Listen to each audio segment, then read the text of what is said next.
how you doing on this morning? I'm doing great, Bishop. How are you this morning? Man, I'm doing well, man. Man, I'm so glad to see another Monday morning. Always appreciate that. And thanks for that prayer, Bishop. We appreciate it. Every day we rise is a great Every day we rise is a great day to be alive. And welcome to the Seven Cities Forums of Hampton Roads presents the Portsmouth Coffee Talk. My name is James Overton, and I'm joined here with my other hosts, Leah Drake Stitt and Thomas the Colonel Chapman. Good morning, hosts. Good morning. Good morning. How are you? You know, this is one of those days where you wait a minute, everybody got the coffee cup? Got my coffee cup. Yes, got my coffee cup. That's what we all about, the coffee, Portsmouth Coffee Talk. But anyway, this is one of those mornings you're glad you had this virtual thing because it's kind of cold outside. I would hate to have to get in the car and go to the studio in all this cold this morning. So this is the life here. So everybody doing okay today? Everyone's fine. Thank you very much for asking. Yes, yes. Well, we're going to continue. We're continuing our month-long quest to have discussions about the violent crimes in the city of Portsmouth. And this week, we're going to have a discussion about law enforcement. And we have our special guest today, who is the sheriff of the city of Portsmouth, Sheriff Michael Moore. Good morning, Sheriff. Hey, good morning, everyone. Good morning, Sheriff Moore. Yeah, we do have Sheriff Moore online, and we're trying to get him on video so you can see that handsome face as he talks to us. But we'll start, and hopefully we'll come online and we can see him visually. But more importantly will be the words he has to share with us today. So, Sheriff, I'm going to let, I'm going to let Leah start off the question or comments with you this morning. Leah? Thank you. And thank you, Sheriff Moore, for agreeing to participate on the program on this morning. Sheriff Moore, we know that you come to the city of Portsmouth after a career with the state trooper as a special agent with the DEA, which is the Drug Enforcement Administration, also with the Federal Bureau of Tobacco, Firearms, and Explosive as a special agent. We know you also have top security with expertise in investigations, interviewing, and interrogations. And with all of this that you bring to the city of Portsmouth at a time like these, when we're having so much violence in our community, I think my first question for you, Sheriff, is what role is the Sheriff's Office playing in helping to reduce crime in the city of Portsmouth? Well, good morning again, and thank you for that question. When I campaigned, excuse me, a little over 4 years ago, one of the things that I wanted to do with the Sheriff's Department was actually, because historically, Sheriff's Office has always been involved in court security, jail, and civil processing. But one of the other things that I wanted to venture out into was to be more proactive with fighting crime in the communities.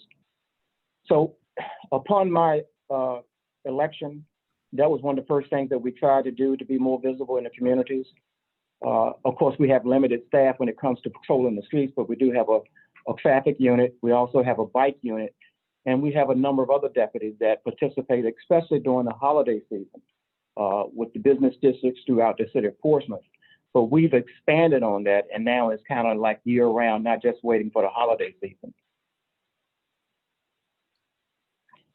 Okay. Well, in your experience with the various agencies you've worked with, and I know that you've probably seen violence at this rate as we're seeing it in Portsmouth now, what suggestions do you have in how we can work together as citizens and governmental agencies to reduce this violence in the community? I think that's a key statement that you just made by that statement. You said working together, because it's not a one solution problem. We have to address the crime issue from really different directions. Excuse me. And one of the things that we are trying to do here at the Sheriff's Office is to be more proactive. And being proactive means participating on different fronts. And I'll give you one example. We reinstituted the DARE program in the schools. I think it's key for young folks to get an idea early on about some of the consequences of participating in criminal activity. So that's one aspect. Another aspect would be, of course, one of the key significant things that can help fight crime is a presence in the community, as well as a relationship in the community. You can't have one without having the other. And when I say presence, and I know that's a challenge for a lot of cities and a lot of communities, and especially for Portsmouth, if you have a police department that's understaffed. So that's why it is so important that the police department and the sheriff's office work together to, working forward to try to show that presence in the community. So that's one aspect of it. But the key aspect that goes along with showing that presence is also to develop those relationships. Because really, we're going to always be working behind the 8 ball if all we do is respond to crime. We have to be proactive to get ahead of the crime and get ahead of the criminal activity. So when you have those relationships, when you know the people in the community that belong in that community, when you know those people by name, and most importantly, when those community and citizens know you by name, that's that relationship that we have to develop. Because if we always wait for something to happen, we're always going to be playing catch up. So to have that presence in the community and develop those relationships, because they are key. Because once the citizens get comfortable with you and you get comfortable with those citizens in that neighborhood, they're going to reach out and call you when they see something that they think. And it doesn't have to always be something that's going on illegally, but if they think there's a possibility that something is going on that might risk the safety in that community, they will reach out and call us. So those are 2 key important factors: a presence, a constant presence, and a developing that positive relationship. Hey, Sheriff Moore, we've been seeing in the news that a certain amount of sheriff deputies have to be certified a certain way in order to do certain things as far as policing. With the police force understaffed right now, how advantageous would it be to have more sheriff deputies certified to act in the capacity of the police department? Or is that even feasible? Yeah, it is feasible, and we're actually working towards that. We put on a law enforcement academy at least twice a year. So those people can be certified just like anyone else that you see that work for the Portsmouth Police Department. So we are constantly working on that and recruiting deputies to participate in that training and certification. Sure. And before Chapman, before the colonel comes on, that doesn't, what about sheriff deputies working, part-time, in security capacities, in neighborhoods? Do they have to be certified as well to do that type of work? Just being, at No. like that, or?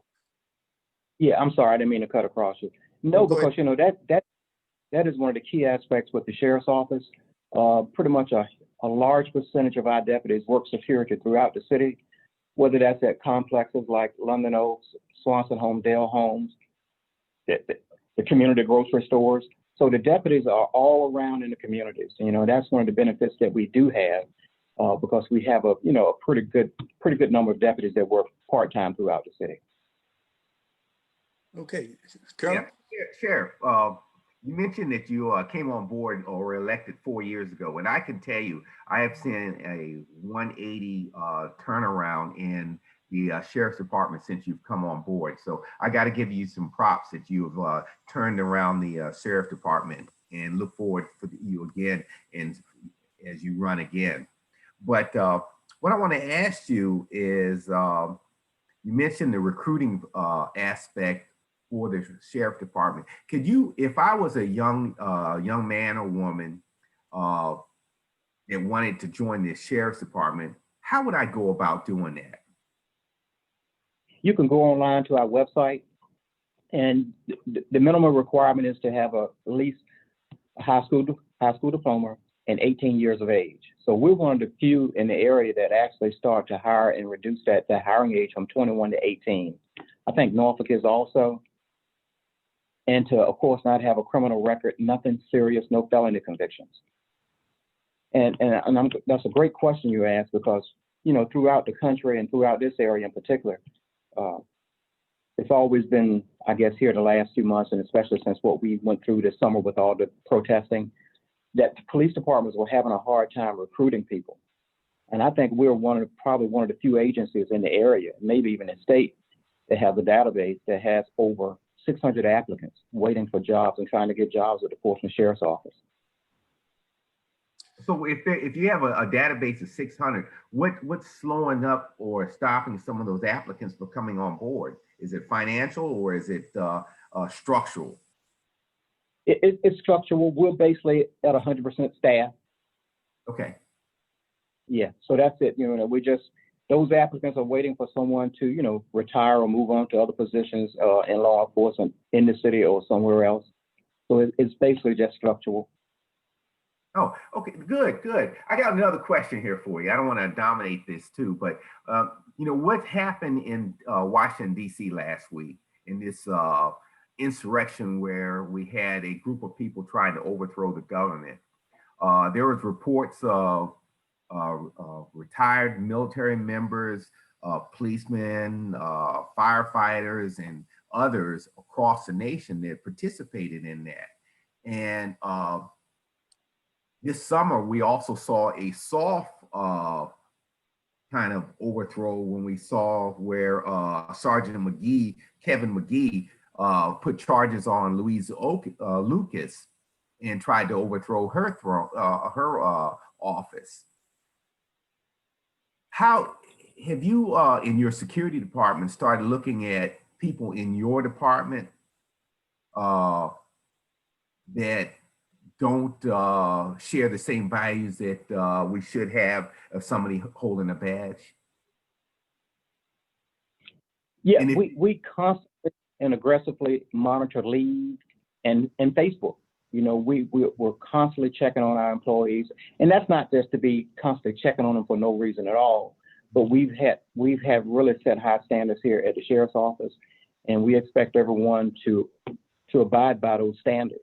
So we constantly checking, and we always warn our employees: be careful what you post on Facebook. Be careful with different types of meetings that you may attend, because you represent the citizens of Portsmouth, and we expect nothing but the highest standard of integrity.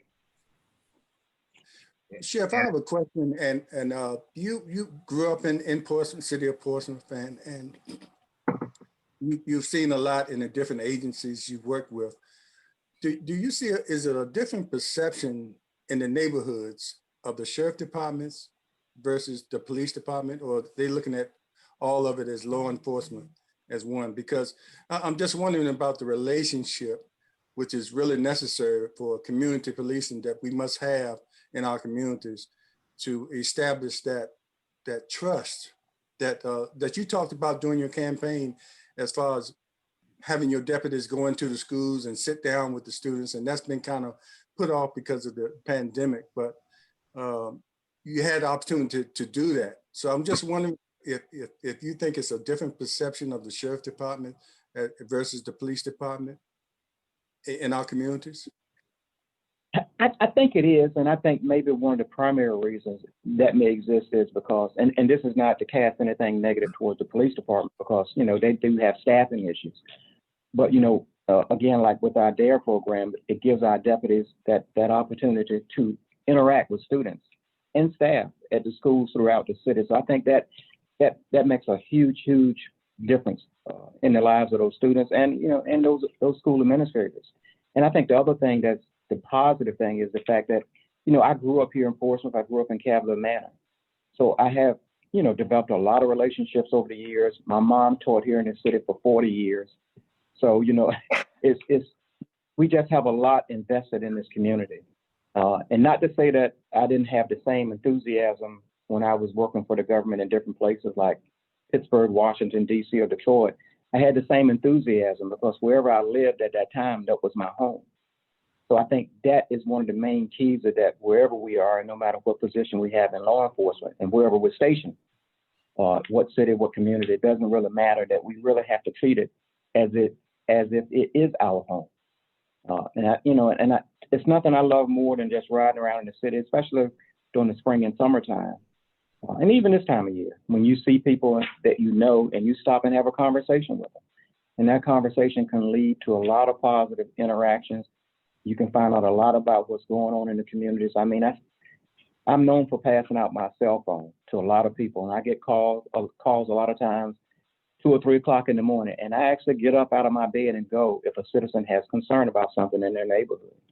So that's the key, I think, to developing that relationship and keeping it moving forward, because it's no way we're ever going to be able to wrest our way out of the criminal and crime problems that we have. We're going to have to unite together to combat this activity, and it's going to take all of us. And like I said earlier, it's not going to be just one magic thing that's going to solve the problem or point us in the right direction. It's going to be an accumulation of many, many different aspects and approaching this problem in many different directions. Yes, Sheriff, I asked that question because it's so important. One of our goals here of having this month-long discussions with different components of the city that are stakeholders in trying to deal with this crime is that, we want to get to the root of the problem and make sure that we're putting the resources where they need to be in order to solve this problem. And one of the things as law enforcement's role is to establish that trust within the communities, because the more the people talk and give you all information, the better. And I can attest, I've ridden with you through communities on drives just to inform the people that were with me on where the hot spots are and what we need to do and what we need to be doing. So I appreciate that. So Colonel, do you have a question? Yes. Go ahead. Oh, I'm sorry, Leah, it's your turn. Okay. Sheriff Moore, you're having worked in Detroit and some of the higher crime areas as we are experiencing here in Portsmouth now. What suggestions would you have for us as citizens? What things can we do to help to bring an end to this violence? Because right now we're seeing a lot of young people who are involved in the violence at this time. What can we do as citizens to come together to help law enforcement to bring some remedy to this situation? Well, again, you made that statement early on in the conversation that everyone working together, and that's exactly what it takes. Again, it comes down to that key component of law enforcement actually showing a presence. And when I say showing a presence, that doesn't mean just riding through a neighborhood once or twice a day and never getting out of your vehicle. You have to get out, you have to interact with people. And the other key component is, when we have to make it known to citizens that we are available and respond to something that you think may be getting ready to go bad for a citizen in their neighborhood, we have to respond, and we have to respond timely. I think that may also be an issue in Portsmouth is response time. But again, that's understood because of the limited resources that law enforcement have in the city.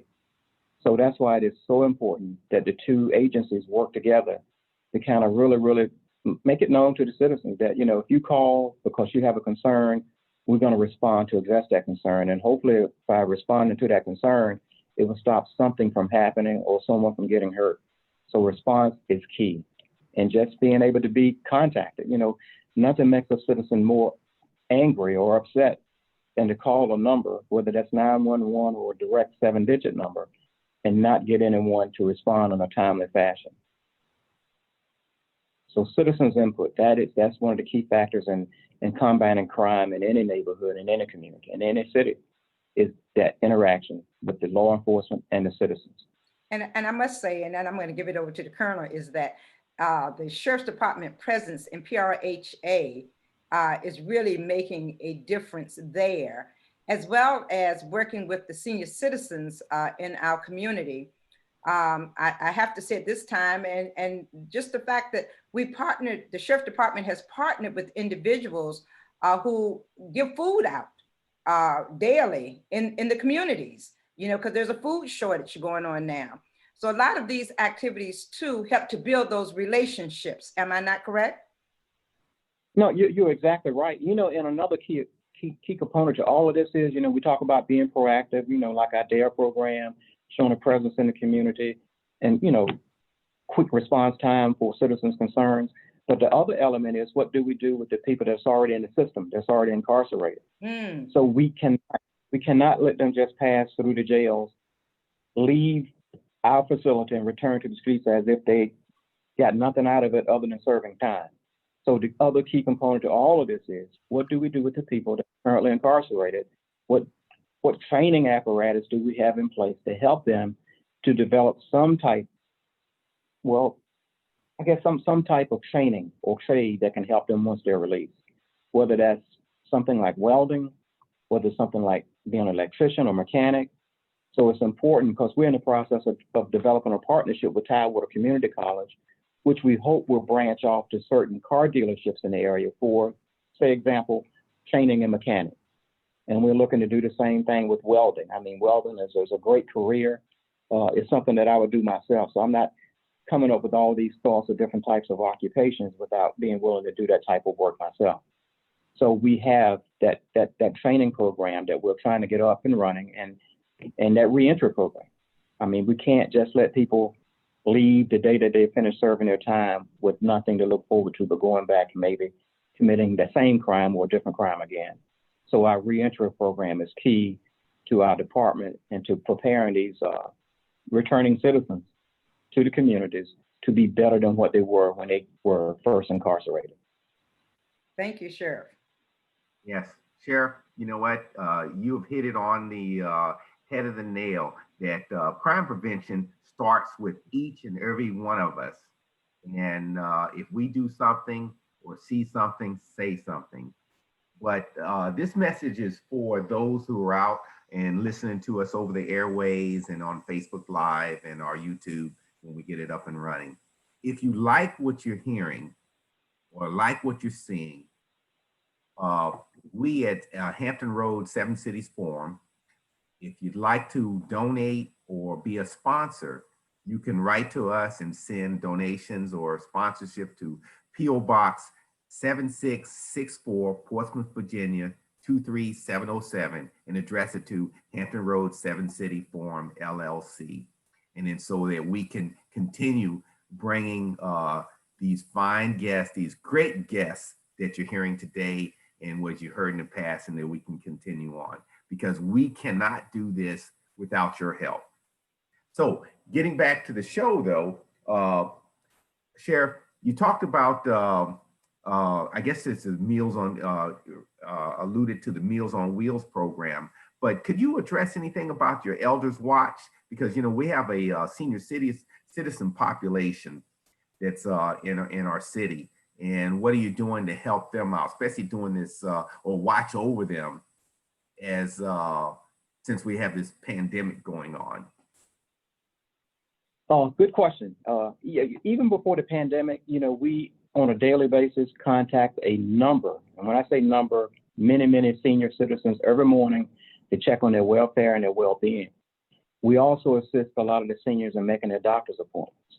So that's something that we were doing before the pandemic, and it has become even more critical now, because something as simple as making sure a senior has a ride to the grocery store or to the pharmacy to get their medication. We assist in those type of programs for our seniors. So, you know, if I'm a senior citizen or I have I'm a son or a daughter of a senior citizen, have a senior citizen living in the city, is there a roster or something that I can notify you and say, Sheriff Department, can you check on my mom and dad or whatever? How do I enroll in that program? Yes. Yeah, we have that program. You can enroll in that program. And the good thing about that program is, even if you are a daughter or a son and you live out of the area, it's a way that we can secure that senior house and that we can have access in case, say in the morning, if we start making our calls 7:30 in the morning, as an example, to check on a particular senior. If we don't get a response after the second time, and sometimes even after the first time, we will dispatch to that senior's residence to check on them physically to make sure that they are okay. Great program, great program. And, you know, and we also should mention at this time also that many of the deputies are also involved in building ramps for senior citizens who need ramps on their homes, getting firewood for individuals who may be cold during this time of the year and don't have adequate heat. So there are a number of programs that are being that comes out of the sheriff's office to provide service to the citizens of Portsmouth. And all Yeah, this is, all these programs are important to establish a relationship in the communities, and it trickles down hopefully to our youth as well.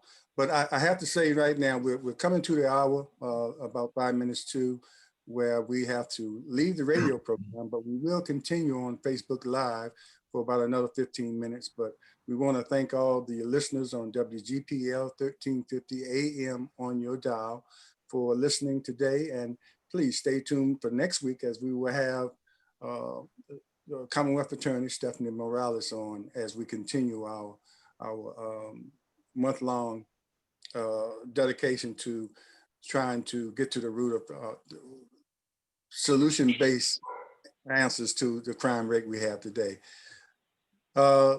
And we like to say, as the Portsmouth Coffee Talk, as always, we are here as your voice, Our community, And our future. amen. our voice. We getting there, people. But anyway, in a little while, the bishop will come on and end the radio section of it, and we'll continue on. So please stay tuned to people that are on Facebook Live.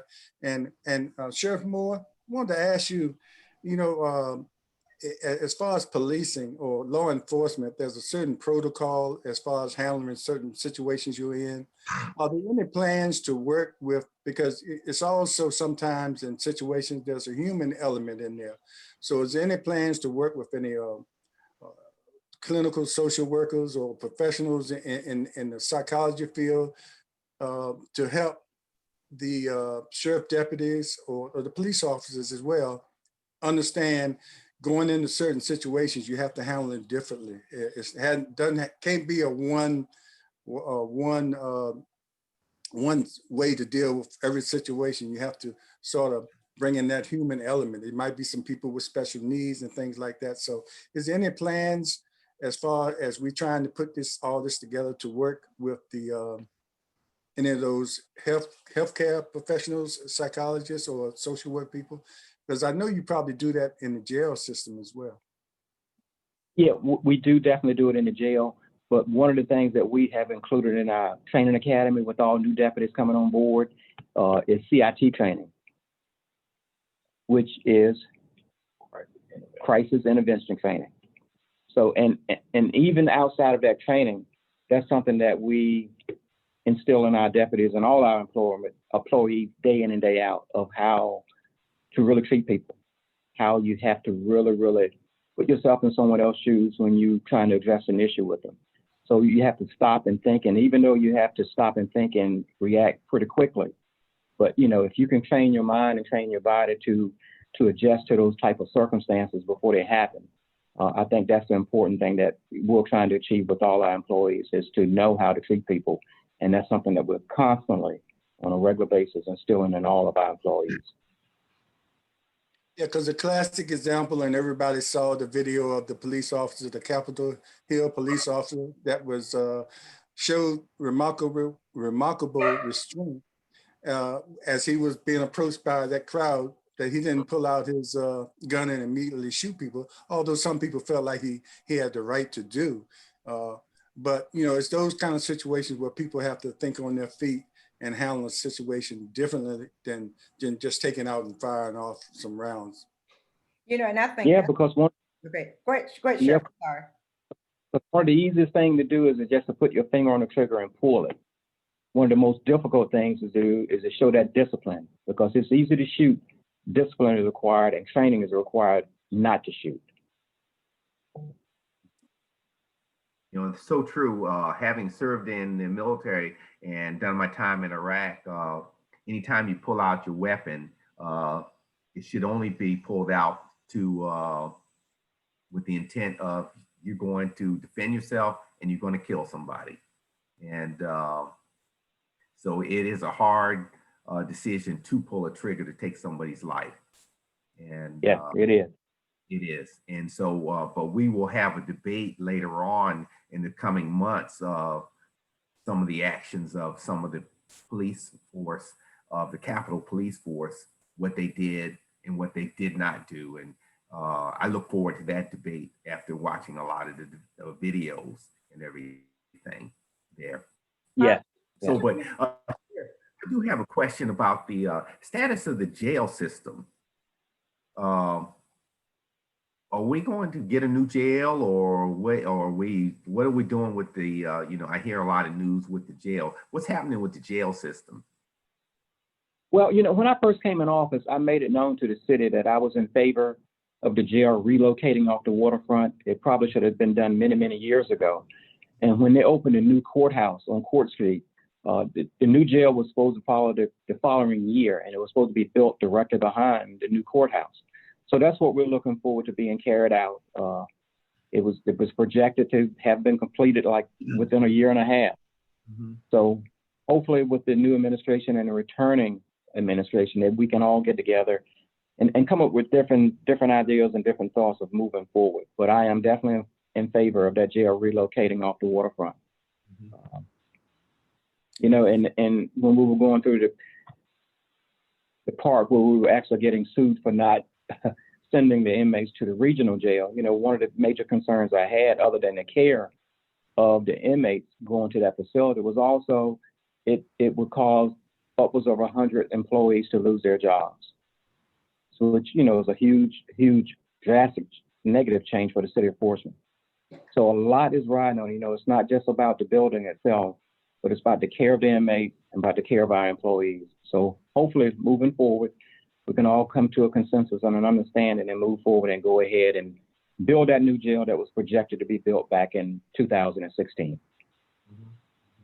And Sheriff Moore, and I know that the staff at the Portsmouth City Jail is very appreciative of how hard you have fought on their behalf in order to keep their jobs, as well as holding them to a high level of integrity. And you have certain expectations of everyone who works within that jail. And I think that too has changed the climate of the jail and the outview that people of the city of Portsmouth have on the jail at this time. So we're most appreciative of that. And Sheriff, could you just tell us, what do you see? Do you see there being a bridge between the police department and other agencies coming together in order to address some of the problems that we are having here in the city of Portsmouth? I know right now you have a relationship with the police department. So could you just address a little bit of that, please? Yeah, we've always worked together off and on. It has kind of been unofficial partnership. We have just made it more official in the last, few months, that it's important. And we think it's important for the community to see that we're able to work together, that we're willing to work together, because it's all for the benefit of the citizens of the city of Portsmouth. So I look forward to going forward with whoever the new chief may be or whoever the acting chief is. We have a great working relationship, and we're looking forward to even expanding on that. Sheriff Moore, I think one of the differences too, as far as your position is concerned, you're a constitutional officer, which means you're elected by the people, and which makes you a little bit different from the police chief, who was selected by the city manager. How advantageous is that for you in doing what we need to be doing out here to help our youth and the crime rate? Not having that restraint from the city manager, because that can be problematic sometimes. Yeah, I think it really helps the city. You have to have a different avenue to approach different problems within the city. And when you can be outside of, say, the city administration and have your own thought process and have your own way of doing something, it still benefits the city and working together as a partnership, I think that's a positive thing. So I do like the idea that I don't have to really answer to anyone but the citizens of Portsmouth.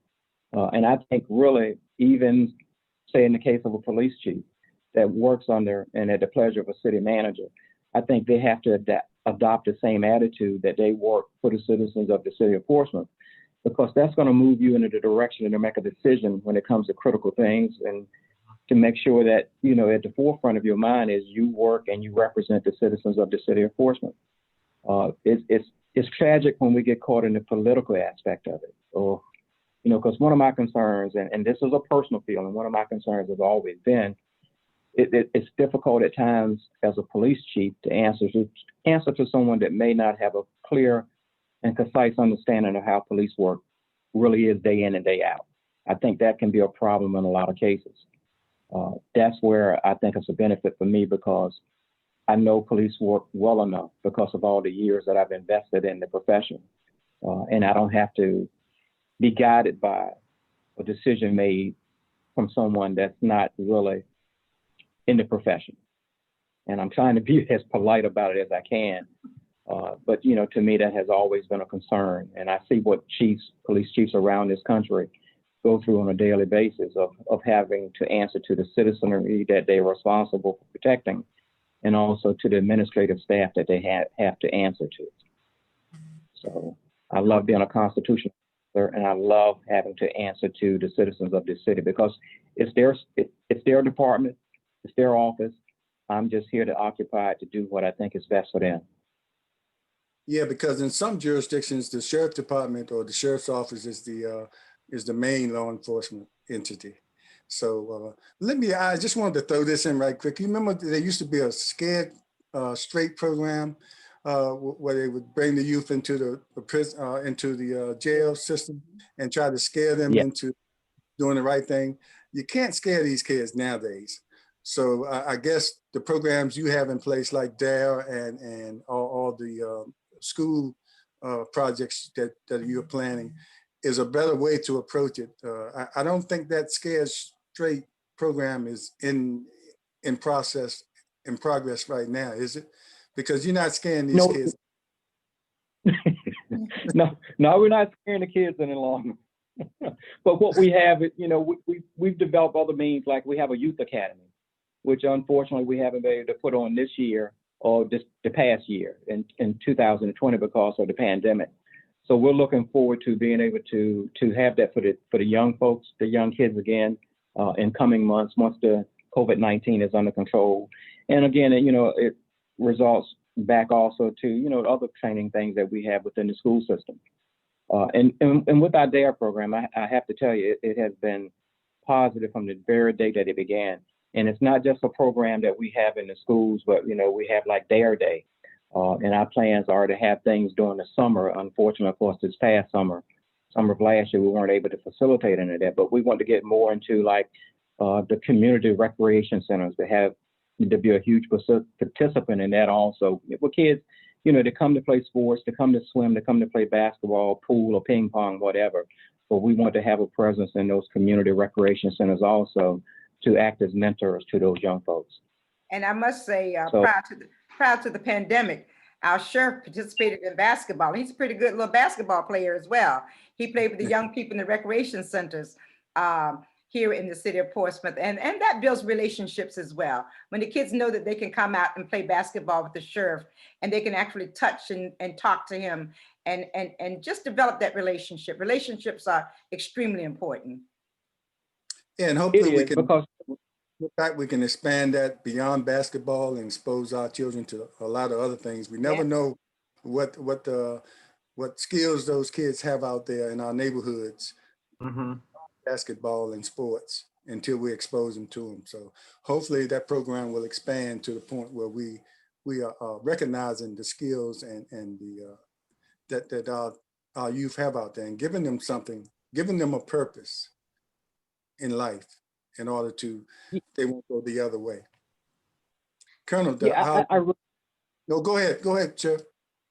I'm sorry, I didn't mean to cut across. I'm sorry. No, go ahead. I really think that is a key element is just really because, I mean, if I think back to when I was in elementary school, junior high school, and high school, I never thought about being a sheriff.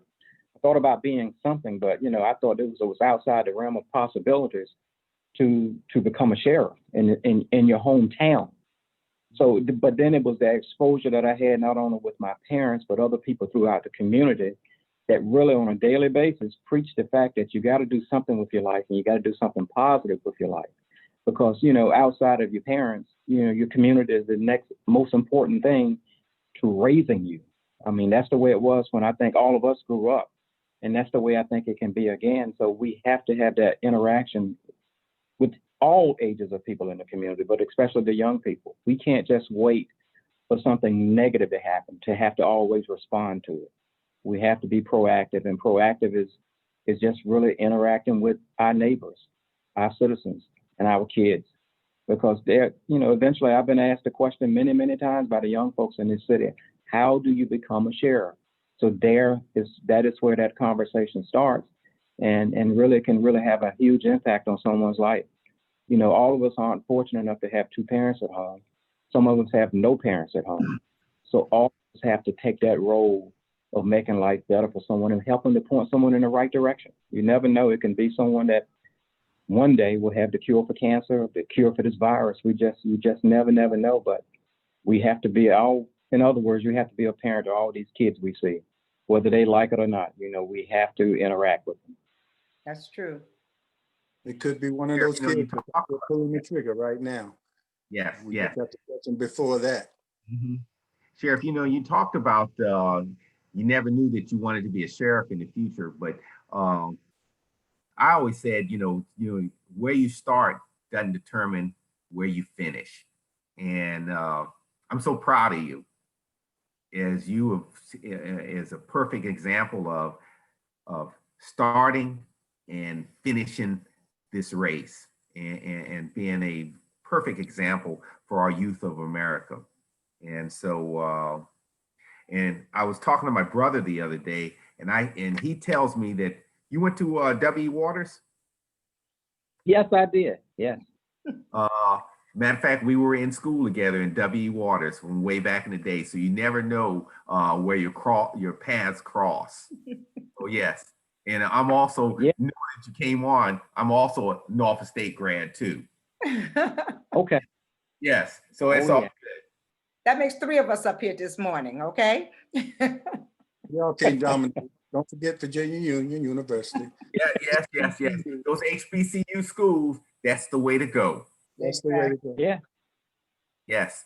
But one thing that I will have to add, I need to add, since we're on Facebook Live now, and if you like what you're hearing, I have to put the plug in. This is Hampton Road 7 Cities Forum, LLC. If you'd like to donate or have a sponsorship, send your donations or anything to, or a note to Hampton Road 7 Cities Forum, LLC, P.O. Box 7664, Portsmouth, Virginia, 23707. And if you'd like to shoot us a line on our email account, Slim, you have our email address?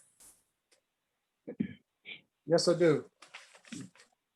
Our email address, hr7citiesforums@yahoo.com. hr7citiesforums@yahoo.com. Send us an email. Let us know how you like the program and how you would like to support us. Our goal is to share information that is beneficial to the future of the city of Portsmouth. Well, once again, we do want to thank Sheriff Moore for coming on this morning and a willing participant in this 7 Cities Forum. I think he's given us some valuable information on this morning. And we'll look at ways in which we can come together to work together as a community in order to help to eliminate some of the crime problems that we're having here in the city of Portsmouth. So we're thankful to you, Sheriff Moore, for coming on this morning. It's been my pleasure. Thank you all for having me. And Sheriff Moore, isn't it a web page for the sheriff's office if people want to be more informed about all the different programs and what the sheriff department is all about? Is in a web page? Yeah. Yes. Portsmouth Sheriff's Office. Oh, okay. It'll pull it right up. Perfect. Again, I'd like to thank you too. And the Colonel or someone mentioned, I think Leah mentioned about your basketball skills. Still at this time, you still out there. I might have to dust off my shoes and see if I can that jump shot. Somebody, Michael Goodrich mentioned the other day that see if you can still put that jump shot up. And I told them that I might be able to stop it. So and put live, and I might have to back it up. I might have to back it up with some paramedics, but you know, the challenge is out there, brother. Yeah, I think all of us about in that same. Yes. But again, we really thank you for coming on, and we appreciate it. We look forward to having you on. And I might mention too that this is the year where I believe that you are running again for the sheriff's position. Am I correct there? You're exactly right. This is re-election year. Oh, okay. So, all right. I'd like all the people to keep that in mind as well. Yeah, Thank please you. do. Facebook. I look forward to serve the citizens. Thank you. Oh, okay. Thank you. Thanks everybody listening, and we'll see you next week. As we mentioned, our guest will be the Commonwealth Attorney, Stephanie Morales, and please stay tuned as we present our voice. Our community. In our future. Thank you, and God bless you. God bless. Yes. Let me